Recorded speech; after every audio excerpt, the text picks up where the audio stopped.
I do believe I had the best father on the planet. A lot of the things I regurgitate are regurgitated from him. A lot of the things I say, he literally said to me line for line. I believe that he was very morbid in his approach to life, and he wanted me to understand that he will not be here forever. And he wanted me to understand that when he is gone, I had a duty to fulfill. He talked about dying a lot, which I guess is kind of unusual, but he would. Even though he was relatively young, he died when he was 58. But he was a chess professional. He was a professional chess player. He was one of the best chess players in the world. And what's most interesting about him is he almost predicted the future absolutely and utterly perfectly. He was talking about the Ukraine-Russia war back in 2013, and he was talking about how gay people can't have children, so they're going to come for your children. Trust me, that's what they're going to do. The children are next. Let's say all these things back like 10 or 11 years ago, and I'd be like, all right, Dad. The war in Afghanistan was going on. And I remember asking my dad, saying, why do the Taliban even fight and resist the American war machine? They don't stand a chance. Why are these terrorists even fighting against the American war machine? And my dad said, they're fighting for their way of life. They want their wife, and they want their children, and they want their society and their language, and they don't want pride flags, and they don't want American bullshit, and they don't want to be told what to do. And they're fighting to be a culture and be a people which is independent in and of itself. They're not the bad guys you think they are. They're people who are like, why are you here? What do you want? We don't agree with that. That's against our holy book. Fuck off. He raised me with absolute accountability, and he certainly raised me and Tristan he understood what the world expects of men, and he raised us to be strong.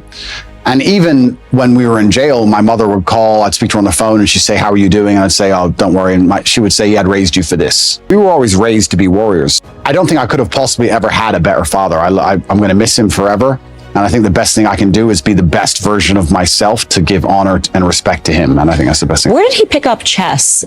It's quite unusual. He's American. He was American. Yeah. Black American. Yeah. I don't know too many Black American chess players, full stop. Yeah. Where did he pick up chess? He taught himself.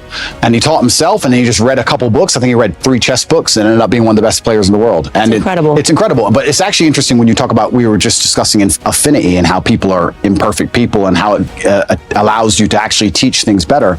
My father, towards the end of his chess career especially, made most of his money teaching chess in inner city schools, because he's a big Black guy. Mm-hmm. Children would be like, oh, okay, I'll listen to this man. You're right. It's amazing how affinity is real, and coming from a certain socioeconomic background is real. And we all talk about how ridiculous racism is, but also to a degree, pattern recognition is real. I look like him. I can be like him. These things are real. Yeah, he did fantastically well in terms of teaching, especially disadvantaged children.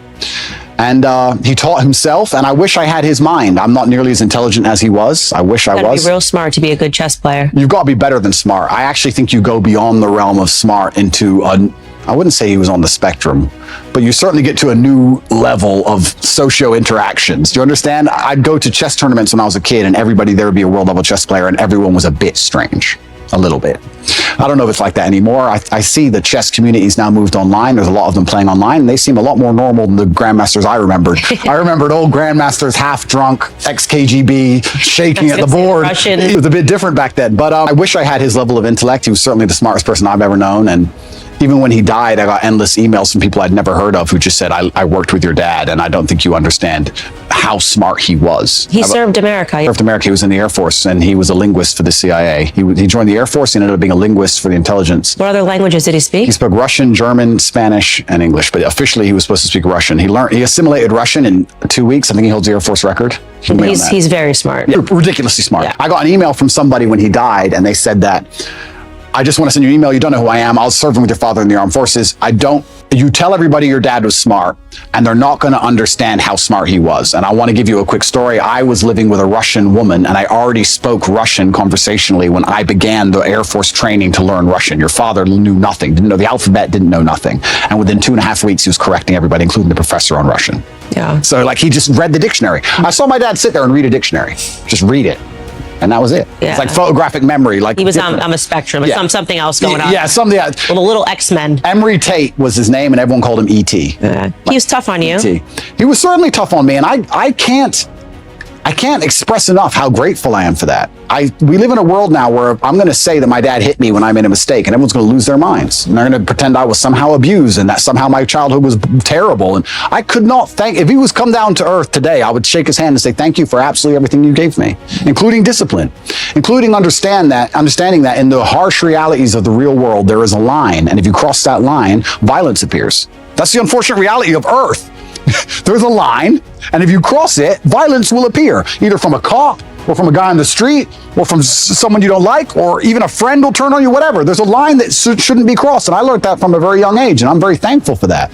I'm not sitting here saying the kids should be abused. There's a difference between abuse and discipline, of course. Everyone with a brain understands that, but he was extremely tough on me.